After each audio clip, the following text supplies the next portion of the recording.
جو پہلی تحریر میں آپ کو سناؤں گا وہ تحریر نہیں ہے، وہ ایک تقریر ہے جو آج سے کوئی 68 سال پہلے مولانا غلام احمد پرویز صاحب نے یوم اقبال کے موقع پر کی۔ یہ میں اس کا ایک باب آپ کو سناتا ہوں۔ عنوان میں نے اس کا رکھا ہے آدم کی کہانی، کچھ میری کچھ اقبال کی زبانی۔ انہوں نے اپنی نہایت عمدہ نثر میں اس طریقے سے اقبال کی شاعری کو سمویا ہے کہ ہماری نظر میں علامہ کی شاعری کی عظمت دوبالا ہو جاتی ہے۔ تخلیق کائنات،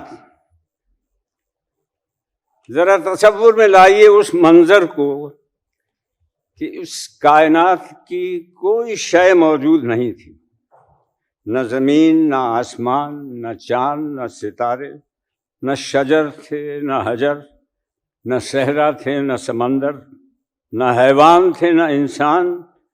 ایک خدا کی ذات تھی اور باقی سب ہو کا عالم۔ ظاہر ہے کہ ایسی سنسان حالت کب تک رہ سکتی تھی؟ ہر تصور اپنی نمود کے لیے بےتاب ہوتا ہے اور ہر نقش اپنے ابھرنے کے لیے پیچ و تاب کھاتا ہے۔ یعنی یہ قوت خاموش لذت تخلیق سے عمل بیدار ہونے کے لیے ہمتاً شوق رہتی ہے۔ اسی لذت تخلیق اور ذوق نمود نے انگڑائی لی۔ خطیرہ قدس کی ملکوتی فضا میں ہلکا سا تموج پیدا ہوا، عدم کے پردے اٹھے اور افق کے اس پار نگار خانہ کائنات خاموشی سے ابھرنا شروع ہوا۔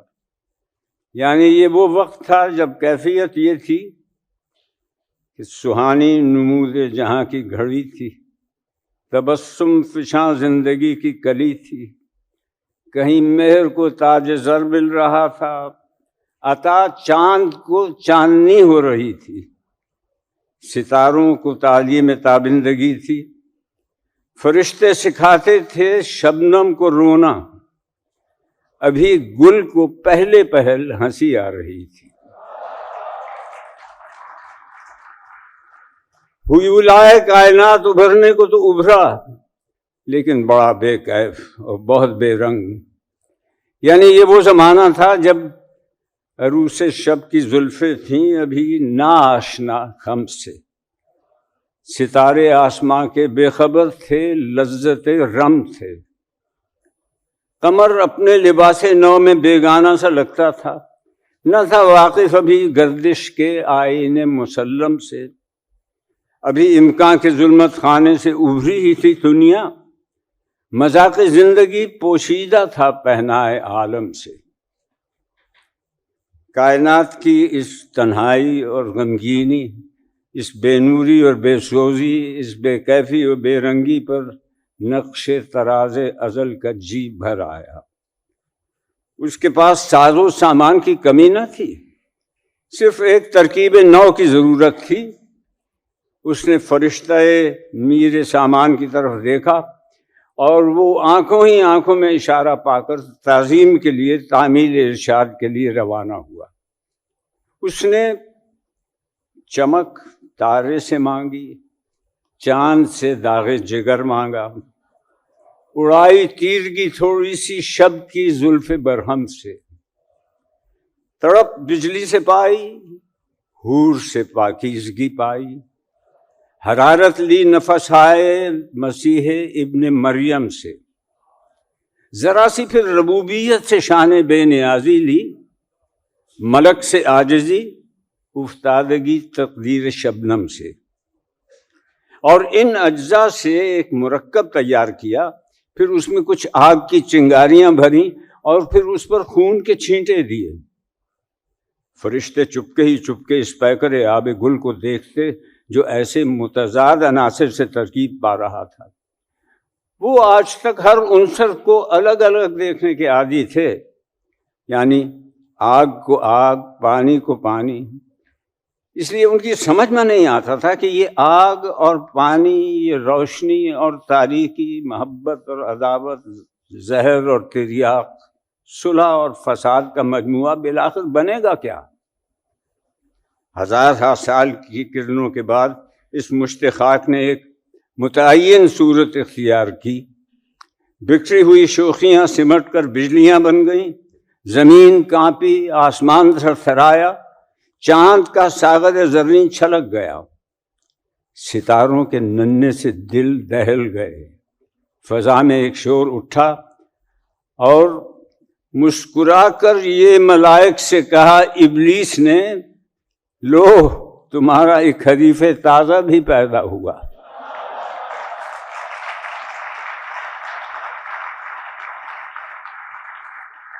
فرشتے اس پیکر خاکی کو دیکھ کر محو حیرت تھے کہ بالآخر اس میں کون سی خصوصیت ہے جس کی بنا پر اسے تمام کائنات میں سب سے اونچے مقام پر بٹھایا جا رہا ہے. خلاق فطرت نے ان کا استحجاب دور کرنے کے لیے آدم کو باغ جہاں میں بھیج دیا، جہاں ہر شے ایک خاص انداز سے رکھی گئی تھی. کسی کو مجال نہ تھی کہ اس میں ذرا سی بھی تبدیلی پیدا کر سکے.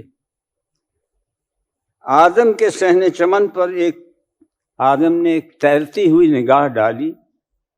اسے اس کی ترتیب کچھ پسند نہ آئی. اس نے اپنے دل میں کہا کہ یہ پیڑ وہاں ہونا چاہیے، یہ روش اس جگہ ہونی چاہیے، اس پھول کا رنگ ایسا ہونا چاہیے، اس پھل کے ذائقے میں کچھ یہ تبدیلی ہونی چاہیے.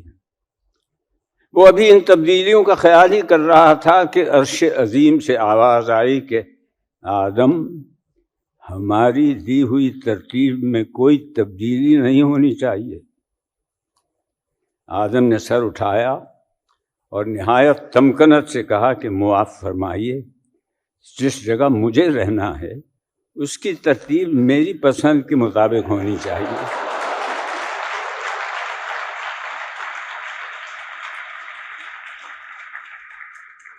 آدم کے اس جواب پر صحن چمن سے دور سے ایک طرف سے بلند قہقہے کی آواز آئی جس میں ابلیسانہ سرکشی کی گرج محسوس ہو رہی. فضائے چمن میں سناٹا چھا گیا. معصوم فرشتے سہم کر کونوں گوشوں میں جا چھپے. ہر شے اپنی اپنی جگہ ساکت و صامت انگشت بدندہ کھڑی ہو گئی. اس سکوت نے ایک دلکش آواز نے یہ کہتے ہوئے توڑا، یہی وہ اختیار اور ارادے کی قوت ہے جو آدم کی سرفرازی کی سربلندی کا موجب ہے. کشمکش حیات میں پرکیف جاذبیتیں ہیں تو اسی سے، اور کشاکش زندگی میں رنگین کیفیتیں ہیں تو اسی کے دم سے، اور بربت ہستی کے خوابیدہ نغمے بیدار ہوتے ہیں تو اسی کے مضراب سے. تم کائنات کی دوسری چیزوں پر غور کرو اور پھر انسان کی اس خصوصیت کو دیکھو، بات سمجھ میں آ جائے گی کہ ان میں اور انسان میں کیا فرق ہے. چاہے تو بدل ڈالے حیت چمنستاں کی، یہ ہستی دانا ہے، بینا ہے، توانا ہے. اب فرشتوں کو معلوم ہوا کہ اس پیکر آب و گل میں وہ کون سی خوبیاں، قوتیں ہیں جو خوبیاں بن گئیں، جس کی بنا پر اسے اس کائنات میں یہ مقام عطا ہوا ہے. اس احساس سے ان کی نگاہیں تعظیم کے لیے جھک گئیں. آدم خرامہ نیچے اترا. اس کی جلو میں قطار اندر قطار اسے رخصت کے لیے ساتھ میں تھے. نسیم سحر کی طرح وہ آہستہ آہستہ ساتھ آ رہے تھے اور یہ نغمہ گا رہے تھے کہ عطا ہوئی ہے تجھے روز و شب کی بے تابی، خبر نہیں کہ تو خاکی ہے یا کہ سیمابی. سنا ہے خاک سے تیری نمود ہے لیکن تیری سرشت میں ہے کوکبی و مہتابی. تیری نوا سے اسے بے پردہ زندگی کا ضمیر کہ تیرے ساز کی فطرت نے لی ہے مضرابی. یہ خسروانہ جلوس بائیں شوکت و سطور جانب فلک سے سوئے زمین آیا، خاک کے زرعی آنکھیں ملتے ہوئے اٹھے، سبزہ خوابیدہ جوش و نمو سے بیدار ہوا، غنچے چٹکے، پھول کھلے، چاندنی مسکرائی، سینہ بحر سے بیتاب موجیں ابھر ابھر کر دیکھنے لگیں۔ روح فطرت نے اپنے حسین چہرے سے نقاب اٹھائی، بربط ہستی کے خاموش تاروں میں ایک ارتعاش پیدا ہوا، اور ساز فطرت کی ہم آہنگی سے روح ارضی نے یہ کہتے ہوئے آدم کی طرف اپنا ہاتھ بڑھایا، کھول آنکھ، زمین دیکھ، فلک دیکھ، فضا دیکھ، مشرق سے ابھرتے ہوئے سورج کو ذرا دیکھ، ہیں تیرے تصرف میں یہ بادل، یہ گھٹائیں، یہ گنبد افلاک میں خاموش فضائیں، یہ کوہ، یہ صحرا، یہ سمندر، یہ ہوائیں تھیں پیش نظر کل تو فرشتوں کی ادائیں۔ آئینہ ایام میں آج اپنی ادا دیکھ، اے پے کرے گل، کوشش پے ہم کی جزا دیکھ۔ آدم نے اس کرۂ ارضی کا جائزہ لیا تو دیکھا کہ یہ تو ایک مٹی کا گروندا ہے جس کا نہ کوئی متعین نقشہ ہے اور نہ کوئی ترتیب ہے، سر پر آگ برسانے والا آتشی گولا ہے، چاروں طرف بڑے بڑے پہاڑ، ادھر ادھر سمندر کی محیط طغیانیاں، ڈراؤنے جنگل اور ان میں بڑے بڑے خطرناک درندے اور اژدہے، چاروں طرف خوفناک بلاؤں کا ہجوم، اور ان سب میں نہتہ ابن آدم بے کس و بے بس و بے یار و مددگار۔ شروع میں ان لرزہ خیز بلاؤں نے اسے دبانا چاہا، لیکن اس کے بعد اس کی مضمر قوتوں نے بیدار ہونا شروع کیا۔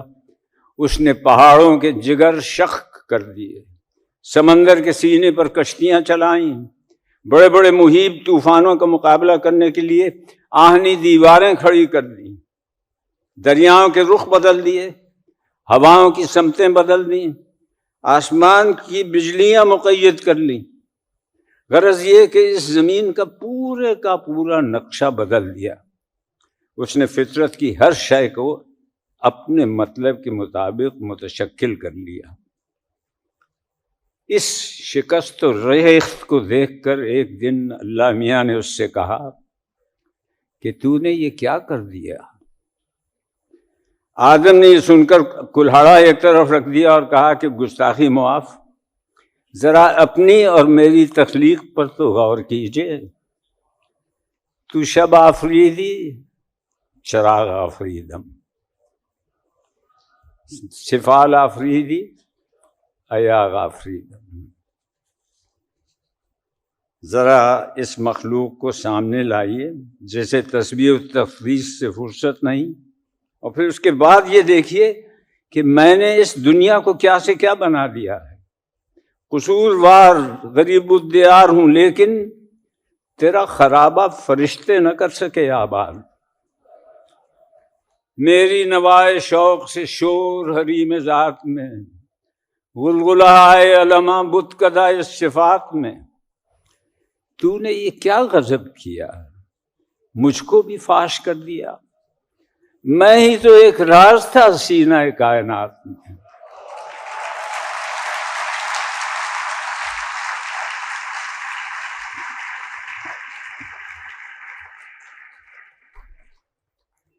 لیکن آدم کس تباہی کی طرف ہمیں لے جا رہا ہے۔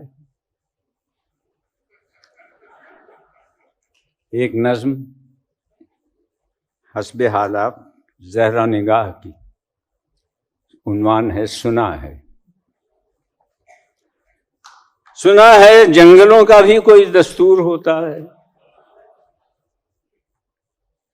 سنا ہے شیر کا جب پیٹ بھر جائے تو وہ حملہ نہیں کرتا، سنا ہے جب کسی ندی کسی کے پانی میں بے کے گھونسلے کا گندمی سایہ لرزتا ہے تو ندی کی روپہلی مچھلیاں اس پر پڑوسی مان لیتی ہیں۔ سنا ہے جس ہوا کے تیز جھونکے جب درختوں کو ہلاتے ہیں تو مینا اپنے گھر کو بھول کر کوے کے انڈوں کو پرندوں میں تھام لیتی ہے۔ سنا ہے گھونسلے سے جب کوئی بچہ گرے تو سارا جنگل جاگ جاتا ہے۔ ندی میں باڑھ آ جائے، کوئی پل ٹوٹ جائے تو کسی لکڑی کے تختے پر گلہری، سانپ، چیتا اور مکڑی ساتھ ہوتے ہیں۔ سنا ہے جنگلوں کا بھی کوئی دستور ہوتا ہے۔ خداوندہ جلیل و معتبر، دانا و بینا، منصف اکبر، ہمارے شہر میں اب جنگلوں کا ہی کوئی دستور نافذ کر۔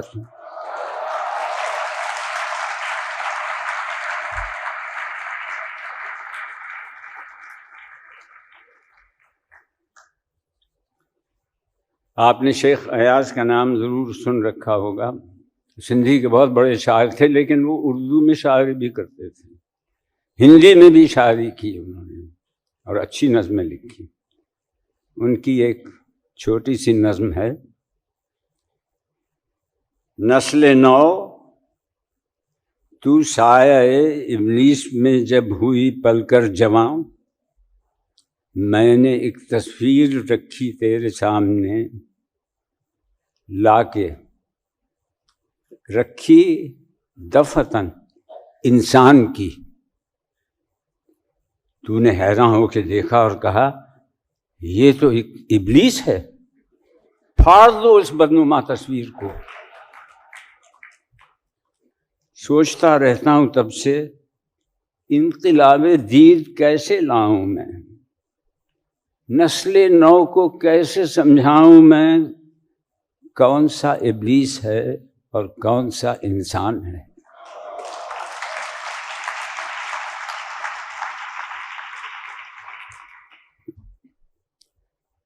پچھلے دنوں مجھے سیدھی سادی زبان میں ایک نایاب مضمون ملا۔ اس کو لکھا ہے خدیجہ بیگم نے۔ اب میں نے خدیجہ بیگم کی اس سے پہلے کوئی تحریر پڑھی نہیں تھی، نہ مجھے یہ معلوم تھا کہ وہ کوئی مصنفہ ہیں۔ جب ذرا ادھر ادھر سے تلاش کچھ کی تو معلوم ہوا کہ ہمارے ایک بہت صاحب طرز، معمور اور معمار کیا نام ان کا، کامل، استاد کامل خان کی والدہ تھیں اور مصوری بھی کرتی تھیں۔ اس مضمون کا عنوان ہے یادوں سے معطر۔ یاد نہیں کہ وہ امرتسر میں 1935 کے اکتوبر کی شام تھی یا 1936 کے۔ رشیدہ آپا اپنی ننھی سی کالے رنگ کی موٹر سے شور مچاتی ہوئی اتری اور ان کے قہقہوں سے بھائی جان کا گھر گونج اٹھا۔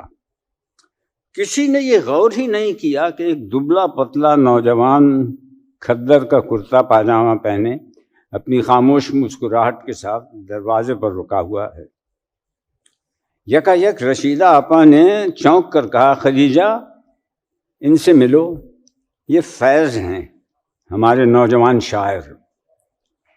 ہم نے سر سے پیر تک ان پر نظر ڈالی، دل کو یہ ماننے پر مجبور کیا کہ یہ شاعر ہیں، مگر دل نے انہیں صرف نوجوان مانا، شاعر نہیں۔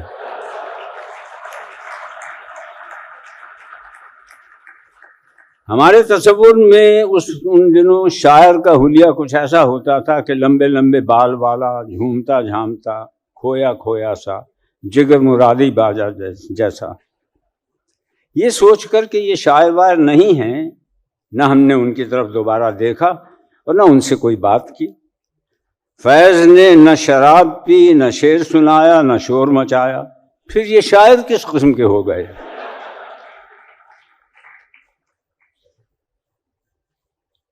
ہمیں یہ یاد بھی نہ رہا کہ کبھی ان سے ملاقات ہوئی تھی۔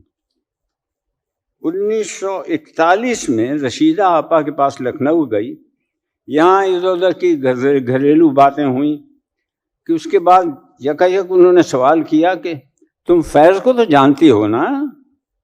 میں حیران کہ یہ فیض کون ہے، اور رشیدہ آپا نے یہ کیوں سمجھ لیا کہ میں انہیں جانتی ہوں؟ رشیدہ آپا کی عادت یہ تھی کہ کوئی سوال کرتی تو فوراً ہی اس کے بعد جواب نہیں سنتی تھی، کوئی دوسرا سوال کر بیٹھتی تھی۔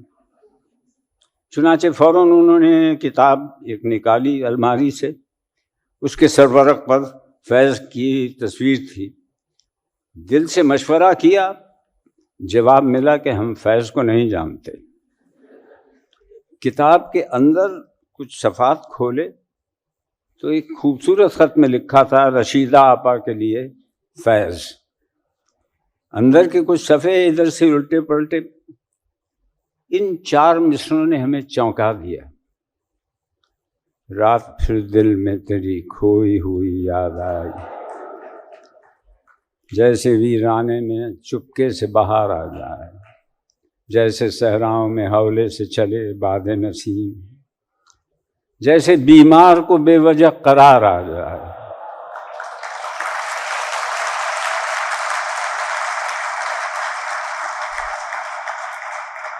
بات انوکھی تھی، زبان سادہ، لہجہ نرم، بہت اثر ہوا۔ بار بار یہ اشعار پڑھے۔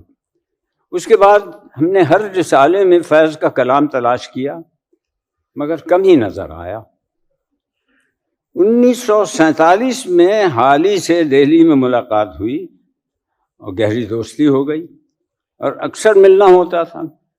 حالی نے جب پہلی مرتبہ ایک فرصت گناہ ملی، وہ بھی 4 دن دیکھے ہیں ہم نے حوصلے پروردگار کے، گا کر سنایا، تو مجھے یوں محسوس ہوا جیسے فیض کی عظمت پوری کائنات پر چھا گئی ہے۔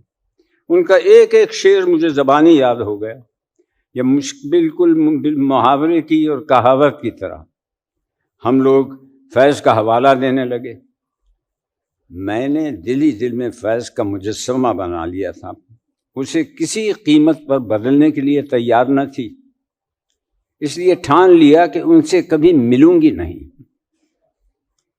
ایک زمانے کی بات ہے کہ میں لاہور میں اپنے بھائی کی شادی میں گئی، ایک دم وہاں سے اٹھ کر چلی آئی۔ ہم سب شامیانے میں بیٹھے تھے، چلی اس لیے آئی کہ کسی نے آ کے کہا کہ فیض آ رہے ہیں۔ میں اس وقت تک باہر نہیں نکلی جب تک فیض چلے نہیں گئی۔ بات وہی تھی کہ ہمارے تصور میں ان کا جو مجسمہ تیار کیا ہوا تھا وہ کہیں پاش نہ ہو جائے۔ میں فیض کے متعلق ہر چھوٹی بڑی بات معلوم کرنے لگی۔ یوں لگتا تھا کہ مجھے ان کے ساتھ جیل کی 4 دیواری میں بھی وقت گزارنا پڑا۔ 1961 کی ایک شام آئی جب میں کراچی میں باجی سے ملنے گئی۔ باجی یعنی باجی بیگم آمنہ ملک۔ تو باجی نے کہا ارے تم ذرا پہلے آ جاتی، فیض آیا ہوا ہے، اس سے مل لیتی۔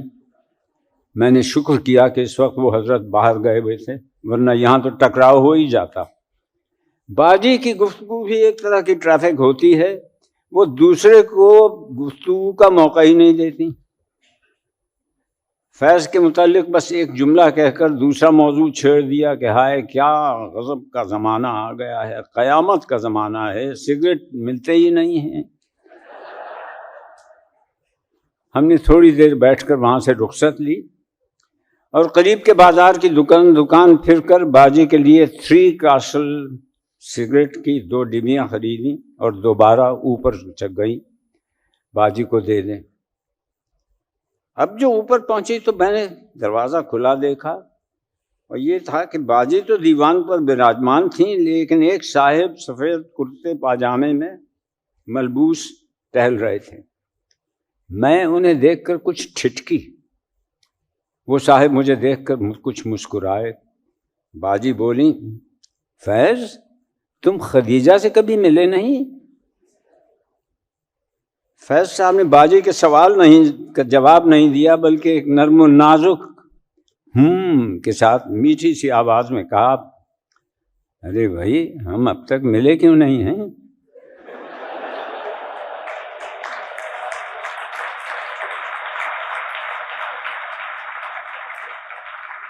اس پر مجھے کچھ ہنسی آ گئی، میں کھسیانی سی ہنسی اور باجی کو سگریٹ دیے، کوئی چھوٹا سا بہانہ کر کے باہر اٹھ کے چلی آئی۔ تیسرے چوتھے روز صبح 11 بجے 11:30 بجے ایک صاحب میرے گھر آئے اور بولے فیض صاحب آئے ہیں اور آپ کی بنائی ہوئی تصویریں دیکھنا چاہتے ہیں۔ میں سٹ پٹائی، ابھی اپنے کو سمیٹنے بھی نہ پائی تھی کہ فیض صاحب آئے، ان کے ساتھ 2-4 اور لوگ بھی تھے اور خاموش بیٹھ گئے۔ اب سگریٹ پہ سگریٹ پی رہے ہیں اور منہ ہی منہ میں کچھ فرما رہے ہیں۔ آدھ گھنٹہ ٹھہرے اور چلے گئے۔ تصویروں کی نمائش کے سلسلے میں مجھے 2-4 بار ان سے ملنا ہوا، پھر سے ملنا ہوا۔ افتتاح کے بعد زاہد بھائی، میں اور میری بھابج فیض صاحب کے دفتر میں کافی دیر تک بیٹھے رہے۔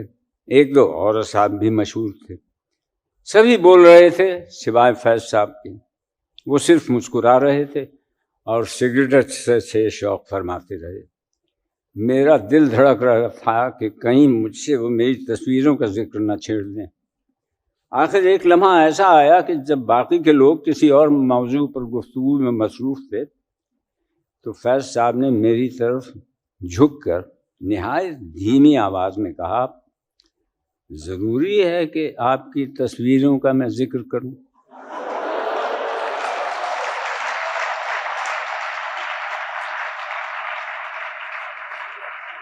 میں نے جواب دیا، ہرگز ضروری نہیں۔ اس کے بعد میں نے چین کی سانس لی کہ چلو یہ موضوع تو ختم ہوا۔ پھر ہم دونوں کے درمیان کوئی گفتگو نہیں ہوئی۔ کوئی قابل گفتگو موضوع کبھی ہو جاتا، چھڑ جاتا اور بحث چھڑ گئی تو کچھ اس قسم کی باتیں ہوئیں کہ فیض صاحب ٹھیک ہے یہ یوں بھی ہو سکتا ہے، ٹھیک ہے۔ میں بیشتر محسوس ہوا کہ انہیں کسی طرح کے بحث کے تمام دروازے بند کرنا منظور ہے۔ ایک دن میں نے پوچھا کہ جب آپ کو معلوم ہے کہ یہ ٹھیک نہیں ہے تو پھر آپ ٹھیک ہے کیوں کہتے ہیں؟ ایک بات، غلط بات ٹھیک کیسے ہو سکتی ہے جبکہ آپ اس کا غلط ہونا تسلیم بھی کر چکے ہیں؟ پھر وہی جواب ملا، ٹھیک ہے۔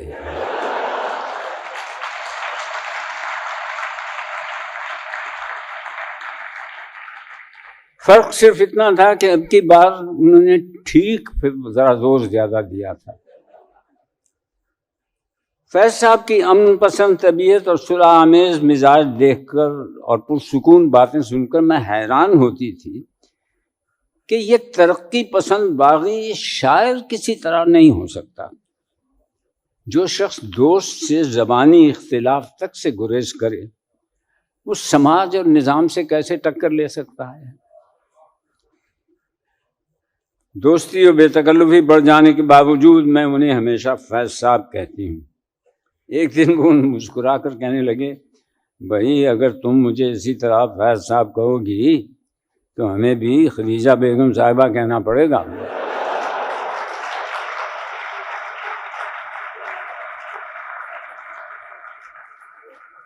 ان کا مزاج دیکھیے کہ اس کے بعد بھی میں نے کبھی انہیں فیض نہیں کہا، مگر اس روز کے بعد نہ انہوں نے کبھی مجھے ٹوکا اور نہ مجھے خدیجہ بیگم صاحبہ وغیرہ کہا۔ شروع دوستی کی بات ہے کہ کھانے کی طرف ہماری بے التفاتی دیکھ کر ایک دن کہنے لگے، تمہاری ہماری دوستی کیسے نبھے گی بھائی؟ کس طرح؟ نہ تمہیں کھانے کا شوق ہے نہ کھلانے کا۔ میں نے کہا کہ یہ تو دوستی میں رکاوٹ یا خلل کا سبب نہیں ہو سکتا۔ کہنے لگے، پھر خاموش ہو گئے۔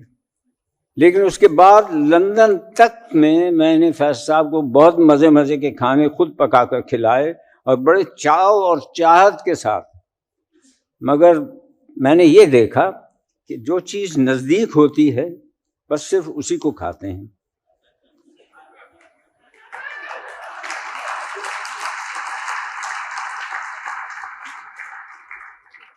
دال قریب ہے تو وہ کھا رہے ہیں، مچھلی دور ہے تو طلب نہیں کر رہے.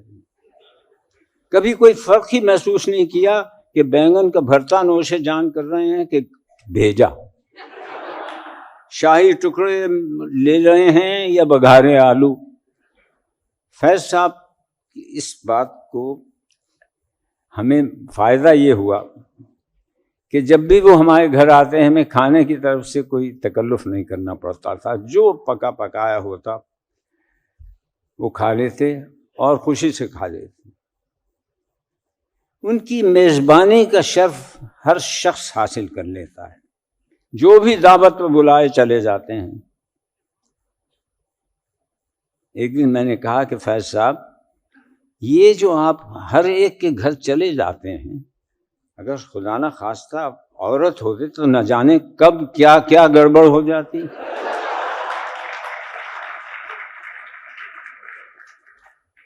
اس بات سے وہ بہت محظوظ ہوئے.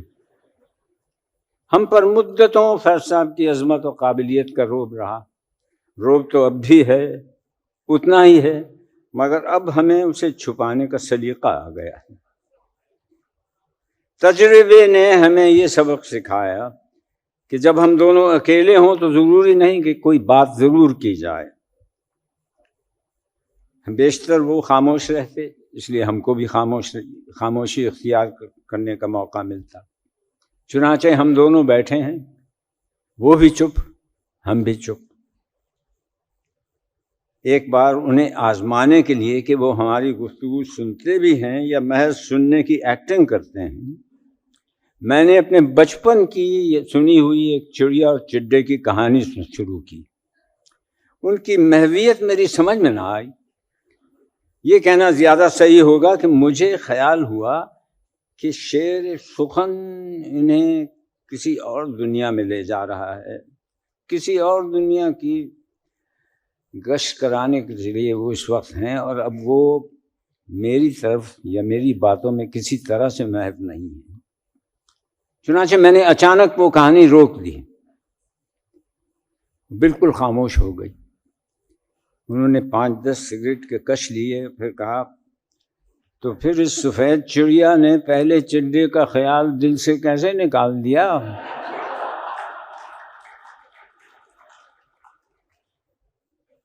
اس استفسار پر مجھے یقین ہو گیا کہ وہ کہانی سن رہے تھے اور مجھے پوری کہانی سنانی پڑی.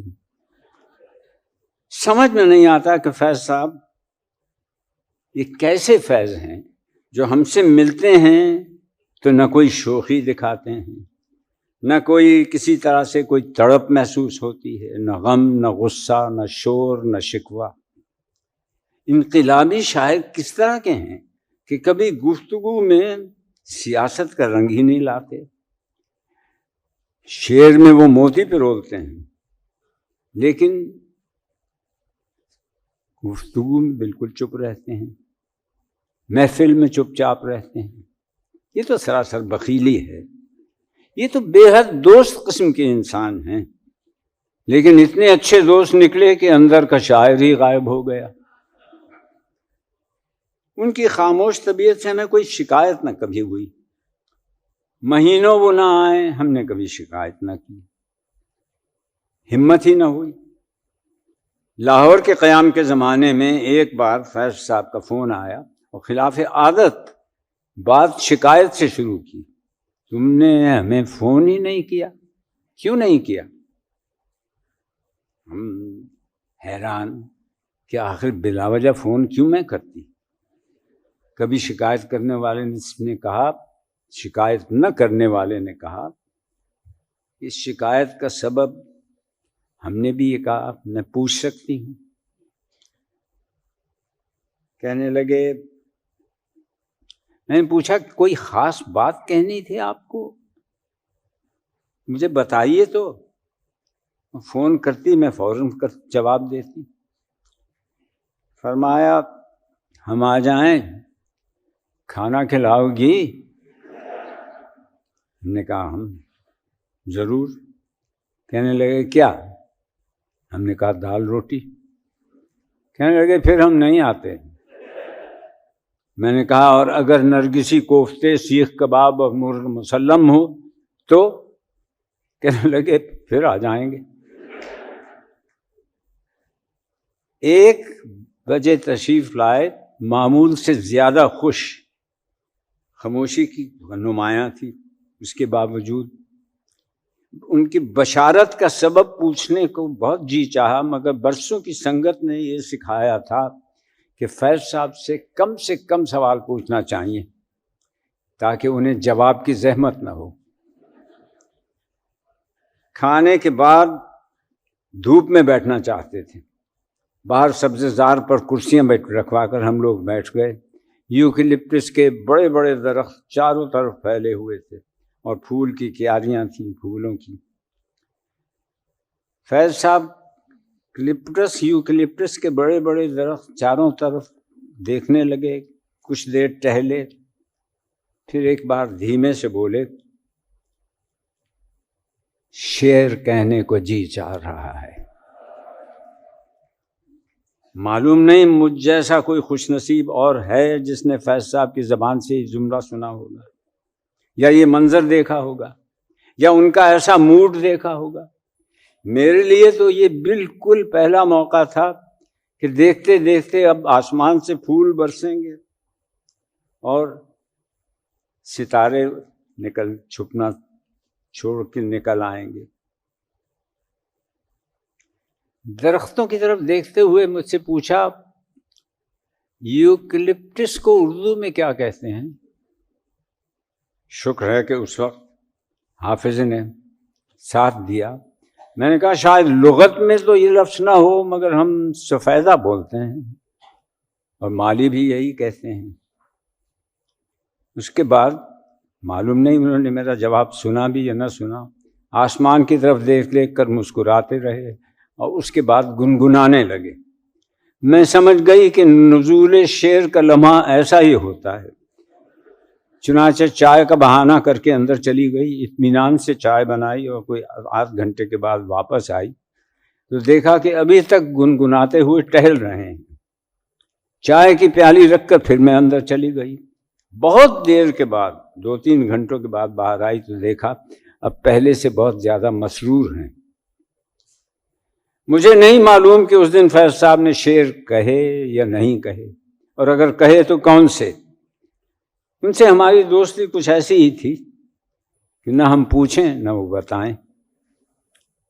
اتنا کچھ انہیں جانتے اور ان کے اتنے قریب رہنے کے بعد بھی ایسا لگتا ہے جیسے ہم فیض صاحب کو جانتے ہی نہیں. واقعی کتنا جانتے ہیں اور کیا جانتے ہیں.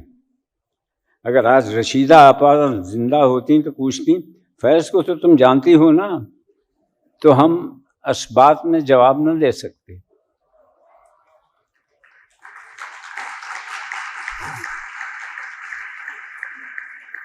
خوش قسمت ہیں وہ لوگ جو کہ ہم رشیدہ آپا کو جانتے تھے اور وہ فیض کو جانتی تھیں. اس لیے انہی کے رشتے ناطے سے ہم یہ دعویٰ کر سکتے ہیں کہ فیض صاحب کو ہم جانتے ہیں.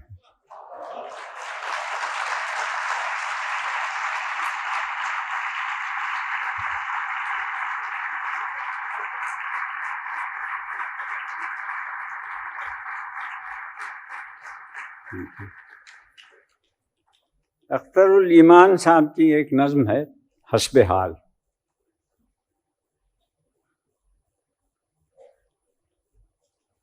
عظیم کام کروں کوئی ایک دن سوچا کہ رہتی دنیا میں اپنا بھی نام رہ جائے، مگر وہ کام ہو کیا ذہن میں نہیں آیا.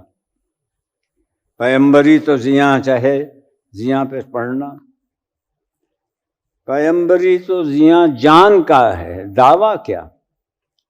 تو جانے سولی پہ چڑھنا ہو یا چلیں آرے، یا زندہ آگ کی لپٹوں کی نظر ہونا پڑے. خیال آیا فنون لطیفہ ڈھیروں ہیں، صنم خراشی وہ ہے، نغمہ گری ہے، نقاشی، یہ سبھی دائمی شہرت کا ایک وسیلہ ہیں، مگر نہ لفظوں پہ قدرت نہ رنگ لاؤ گے. پھر ایک ذریعہ سیاست ہے نام پانے کا، علاوہ نام کے مہرے بنا کے لوگوں کو بساط ارض پہ شطرنج کھیل سکتے ہیں، مگر یہ فن بھی میری دسترس سے باہر تھا. پھر اور کیا ہو، بہت کچھ خیال دوڑ آیا، علاوہ اس کے مجھے اور کچھ نہیں سوجھا. کریں گے فن سے ظلموں کی تلافی، سیاہی رہنما منبر پر چڑھ کر زبوں حالی کے مانگیں گے معافی. گلا پھاڑیں گے ہمدردی میں ان کی، کہیں گے ووٹ دو اللہ شافی.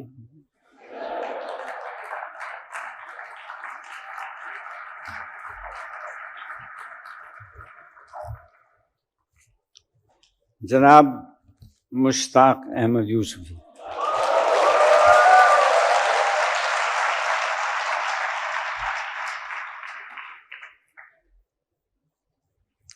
میں طلوع آفتاب سے کچھ دیر پہلے سی ویو کمپلیکس کے سامنے ساحل سمندر پر چہل قدمی جانے، جسے انگریز کانسٹیٹیوشنل کہتے ہیں، جاتا ہوں. چہل قدمی یعنی 40 قدم، جس سے یہاں میری مراد 4 میل ہیں.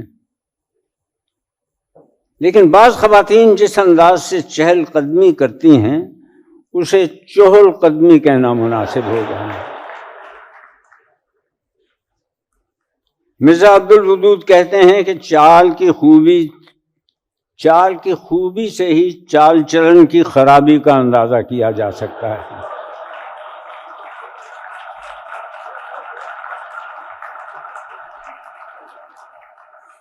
اس قیامت کا نظارہ کسی کو سامنے سے آتے دیکھ کر نہیں ہوتا، پیچھے سے دیکھ کر ہی کھلتا ہے.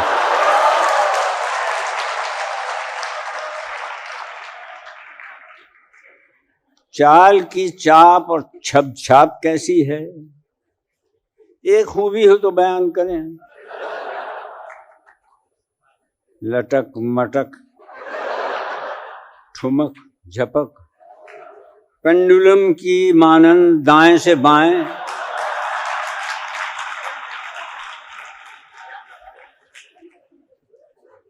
اس طریقے سے رگل کرنا اور دائیں بائیں لہرا کے چلنا خرام ناز کے قیامت ڈھانے کے انگنت انداز ہیں. یعنی لہتی لچکتی، لہراتی لجاتی، جگتی گجگامنی، پیچھے مڑ مڑ کے دیکھنا کہ اب بھی کوئی گھور رہا ہے یا سبھی مر گئے.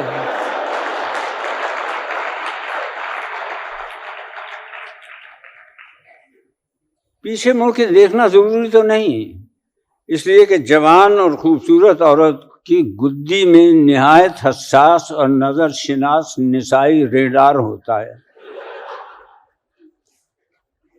اسے صاف نظر آتا ہے کہ پیچھے کون کیسی نظر سے دیکھتا چلا آ رہا ہے. نذیر اکبر آبادی نے کیا خوب کہا ہے کہ آگا بھی کھل رہا ہے، پیچھا بھی کھل رہا ہے، یہاں یوں بھی واہ واہ ہے اور وہ بھی واہ واہ ہے.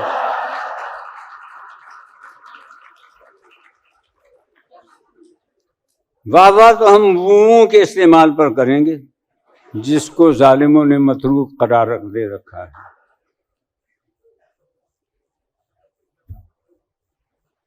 ہم تو سیدھے صبح واک کرنے جاتے ہیں. افسوس یہ ہے کہ واکنگ کا کوئی موضوع اور ڈھنگ کا مترادف کم از کم میری قلمی دسترس سے باہر ہے.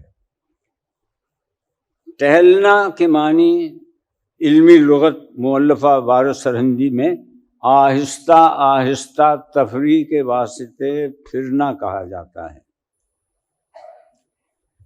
22 جلدوں پر مشتمل اردو لغت مرتبہ اردو بورڈ میں ٹہلنے کے معنی آہستہ آہستہ چلنا اور مٹر گش کرنا درج ہیں، اور سند میں یہ معتبر عبارت نقل ہے کہ استنجا کرتے ہوئے ٹہلتے اور کھلے بازاروں میں چکر لگاتے پھرتے رہنا.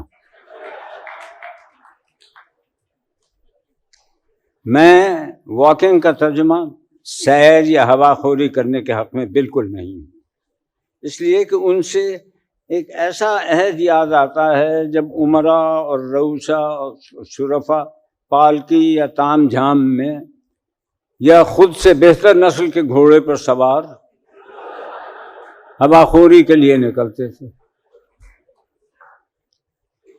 ہوا خوری کی اس لیے اور ہوا خور کی اصطلاح مجھے اس لیے بھی نہیں بھاتی کہ ایک دم ذہن میں خوری اور خور کی دوسری صورتوں اور قسموں کی طرف جاتا ہے، اور سب کے سب واحیات ہیں. مثلاً رشوت خوری، چغل خوری، آدم خوری، شراب خوری، سود خوری، مردار خور.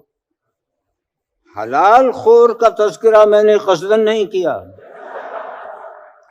اس لیے کہ اس سے مراد ایک بہت ہی محنتی، تابع دار اور مسکین قسم کے طبقہ ہے، یعنی مہتر اور بھنگی.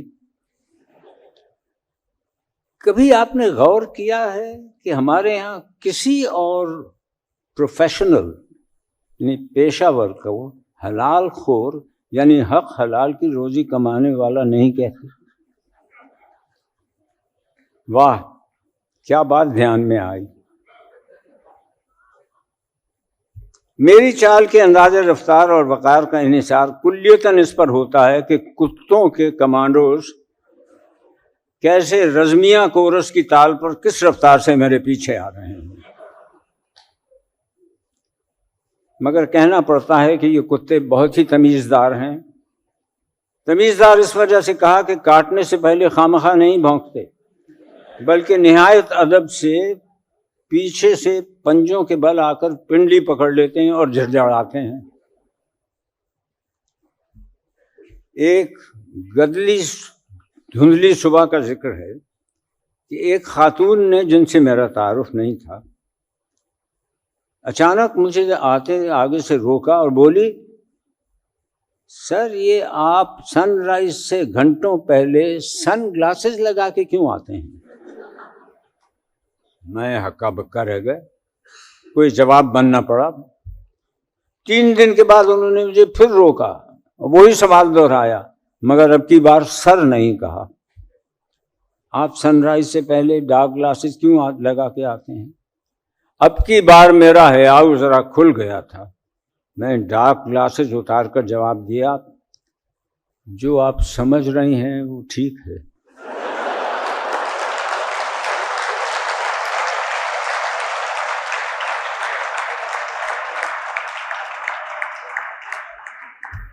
دوسرے دن سے فرق یہ پڑا کہ جب وہ میرے سامنے سے گزرتی ہیں تو پلو وغیرہ سب اچھی طرح ڈھانپ لیتی.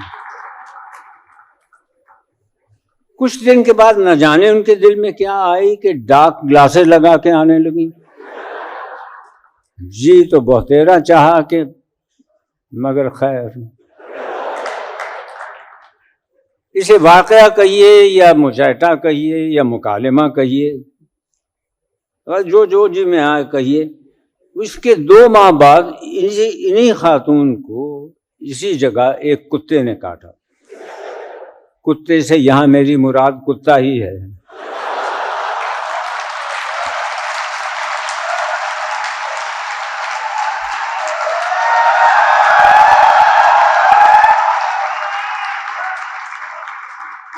تماشائیوں کی بھیڑ لگ گئی.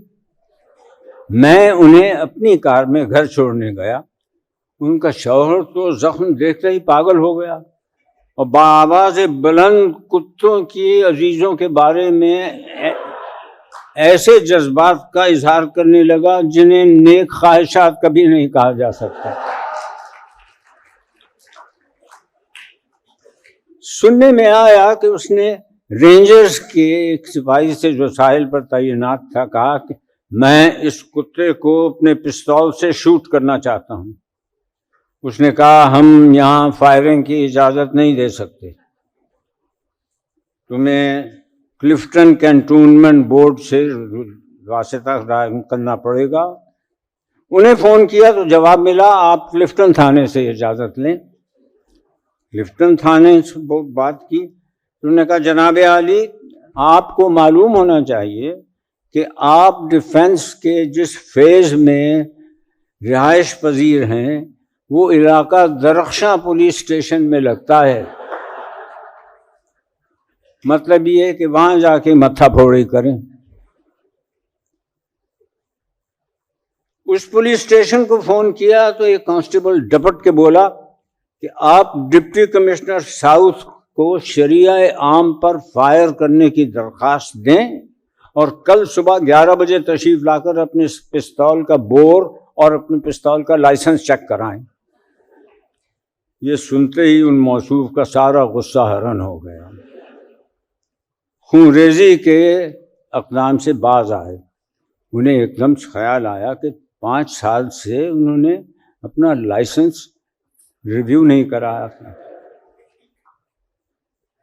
بوکھلاہٹ میں پوچھنے لگے کہ اگر میں کتا نہ ماروں تب بھی کیا 11 بجے تھانے میں لائسنس چیک کرانا ہوگا؟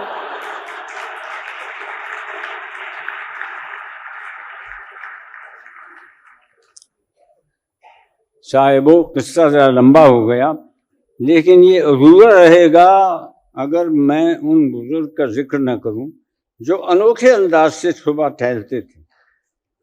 وہ اس طرح کے 20 قدم آگے جانے کے بعد الٹے پاؤں یعنی منہ موڑے بغیر پیٹھ کے پیچھے 20-25 قدم چلتے تھے. وہ کئی جگہ ٹکرا چکے تھے. کئی خواتین بھی ان کے پچھلے بمپر سے ٹکرا کر تسبیح سمیت گر چکی تھی. ایک دن مجھ سے نہ رہا گیا. وہ حسب عادت اپنے خلاف وضع فطری ساحل پر شنٹنگ کر رہے تھے. میں نے ان کے پچھلے بمپر سے بمپر ٹکرا کر انہیں روکا.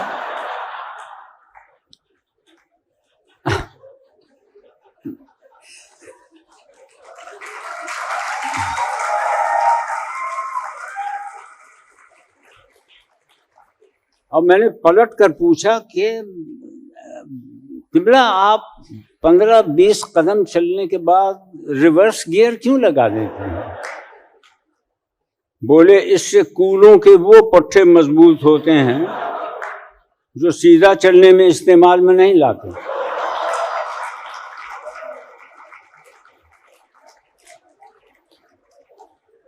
ہم نے عرض کیا کہ بفرض محال وہ مضبوط ہو بھی تو اس سے کیا فائدہ ہوگا؟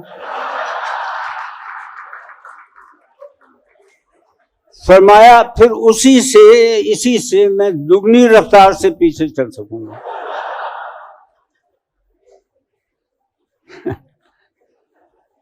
یہ صرف کوئی خالی خولی شیخی نہیں. واقعہ یہ ہے کہ 2 سال کے بعد میں نے بچشم خود دیکھا کہ واقعی وہ دگنی رفتار سے فٹ پاتھ پر پچھاڑنے لگے.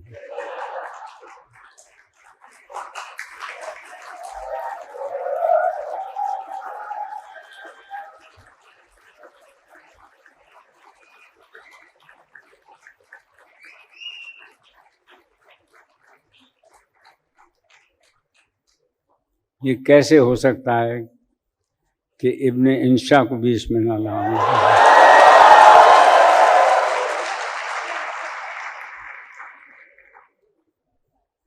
آپ نے شاید منو بھائی کا نام سنا ہوگا یا ذکر سنا ہوگا.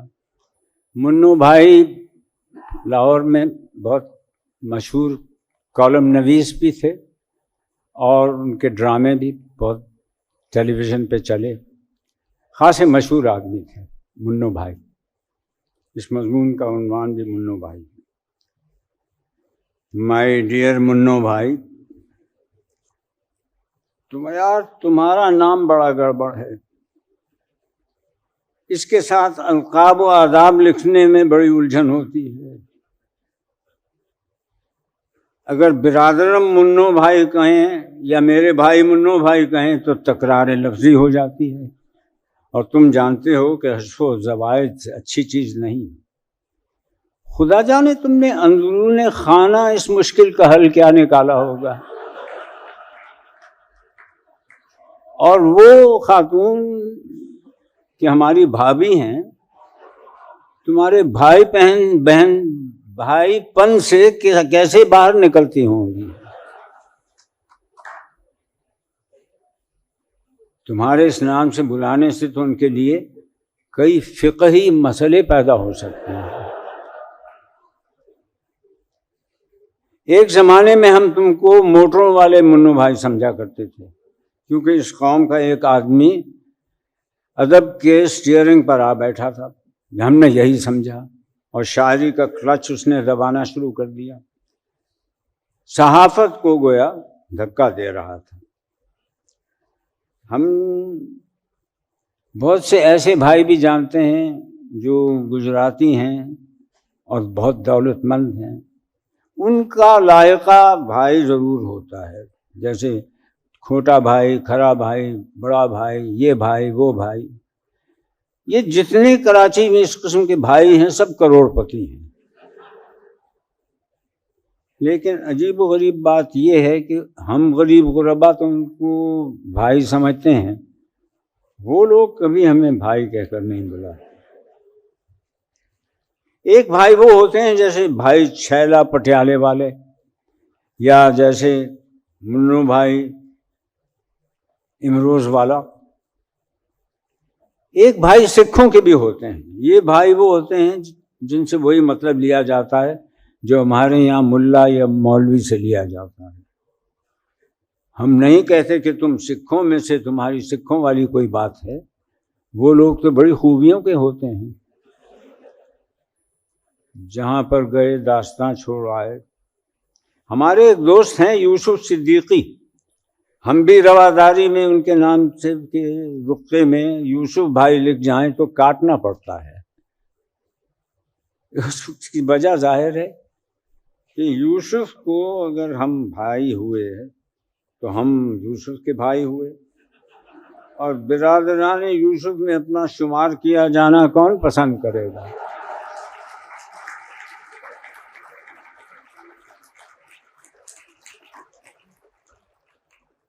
شاید تم نے بھی یہ نام اس زمانے میں لکھا ہوگا جب حال ہی کا یہ شعر تمہاری نظر سے نہ گزرا ہوگا.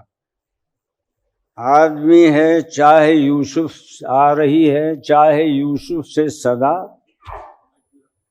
دوست ہیں ملتے بہت بھائی، دوست ہیں ملتے ہیں کم بھائی بہت. اب دیکھو یہ مائی ڈیئر بھائی کتنا اچھا لقب ہے. ہم یہ نہیں کہیں گے کہ تم اپنا نام بدل دو، تم اس نام سے مشہور ہو چکے ہو.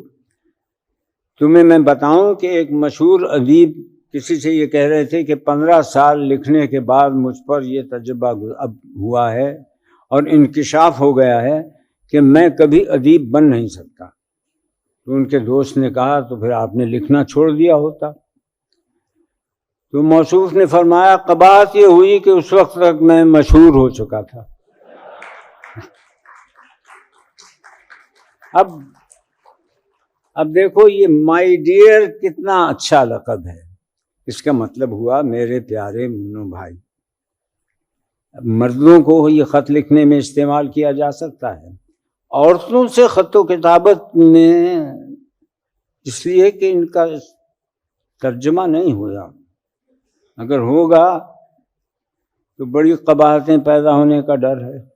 ہم تو اس کا ترجمہ کر سکتے ہیں، لیکن آپ کسی دوشیزہ کو مائی ڈیئر دلی دل میں تو سمجھ سکتے ہیں، لکھ نہیں سکتے. دراصل ہمارا معاشرہ ابھی بہت پسماندہ ہے، کیونکہ ابھی پچھلے دنوں میں کسی اخبار میں پڑھ رہا تھا کہ امریکہ میں ایک پاکستانی افسر اعلیٰ، ان کی سیکرٹری مستعفی ہو گئی. تو کسی نے اس سیکرٹری سے پوچھا کہ اس شخص نے کیا کیا جو تم نے ایک ہفتے ہی میں ناراض ہو کر استعفیٰ دے دیا. بولی یہی تو شکایت ہے کہ اس نے کچھ بھی تو نہیں کیا. میں ہفتے سے اس بھلے آدمی کی سیکرٹری ہوں, اس نے ایک بار بھی تو مجھے چومنے کی کوشش نہیں کی.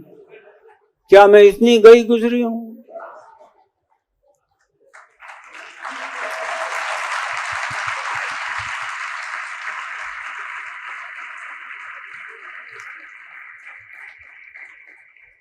جو لوگ یہ سمجھتے ہیں کہ شادی ایک ایسی انسٹیٹیوشن ہے جس میں دو لوگ مل کر اس طرح رہتے ہیں کہ ایک دوسرے کو رہنے نہیں دیتے, ان کے لیے حقی صاحب کا یہ مضمون سننا بہت لازم ہے. میں نے ایک دن عزیزہ سے پوچھا, عزیزہ تمہیں مجھ سے زیادہ محبت ہے یا مجھے تم سے زیادہ محبت ہے؟ عزیزہ نے حسب عادت میری بات سنی, مگر اس کے کانوں تک ہی پہنچی ہوگی, ذہن میں اس کے نہیں آئی. وہ اپنا حساب کرتی رہی, صرف کہنے لگی. پھر تیوری سکیڑ کر حساب لگنے لگی. میں نے کہا عزیزہ یہ تمہاری کیا عادت ہے کہ تم میری بات کبھی دھیان سے نہیں سنتی؟ وہ بولی نہیں سن رہی ہوں. ہاں کہو, کہتے جاؤ. میرا خیال ہے کہ اس مہینے دھوبن کچھ 2 کپڑے کم لائی ہے, کیونکہ ہم نے اس کو پیسے بھی 25 روپے زیادہ دے دیے. میں نے کہا یہ بھی کوئی بات ہوئی؟ وہ بولی 35 اور 6 41 اور 2 3 44 اور 2 نہیں 45 اور 50 پورے, یہ تو پورے 50 ہوئے.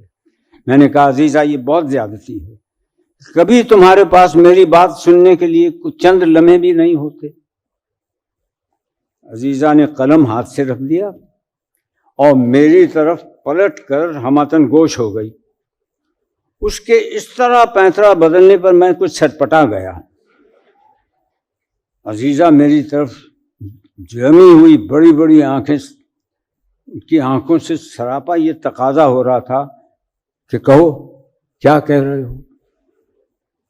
وہ میں نے سٹارٹ لیا کہ وہ میں کہہ یہ رہا تھا کہ ہم میں سے کون, یعنی ہم میں سے کس کا یا کس کی.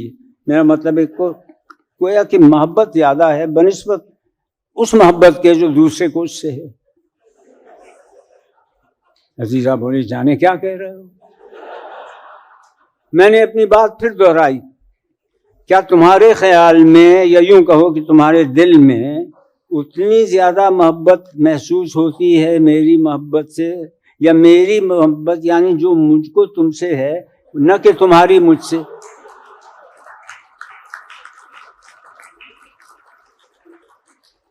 عزیزہ بولی میں سمجھی نہیں. میں کھسیانا سا ہو گیا. میں نے کہا عزیزہ تم سمجھی نہیں, میں صرف کہنا یہ چاہتا ہوں کہ بہت دیکھو نا, ہم دونوں تو موجود ہیں, ہم دونوں ہیں اور ہم دونوں آپس میں محبت کرتے ہیں, مگر ایسی صورت میں ہو سکتا ہے کہ ایک کے دل میں جو جذبہ ہو محبت کا وہ زیادہ شدید ہو یا زیادہ بیش ہو اس محبت سے جو پہلے کو اس سے ہے. تو ہمارے تمہارے درمیان وہ کون ہے جس کی محبت زیادہ ہے اس محبت سے جو دوسرے کو اس سے ہے؟ یہ دوسرا کون ہے؟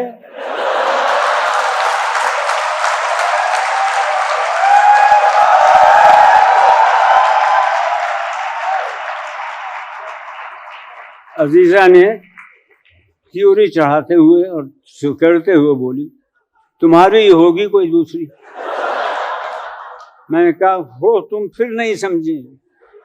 میں نے بے چارگی کے عالم میں کہا دوسرے کا مطلب یہ ہے کہ ہم دو ہیں نا, ہم دو ہیں, پہلا میں دوسری تم, ایک تم. تو یوں سمجھو کہ پہلا میں دوسری تم. یا میرے خدا میں دوسری ہوں.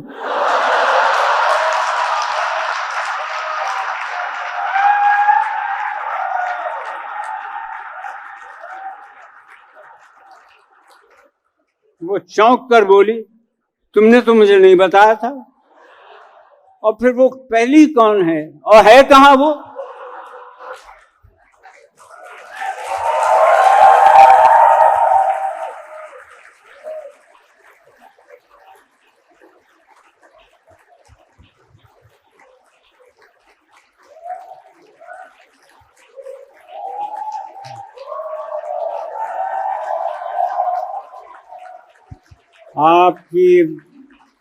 آپ کی محبت، بے پناہ محبت اور آپ کی توجہ کا بے انتہا شکریہ.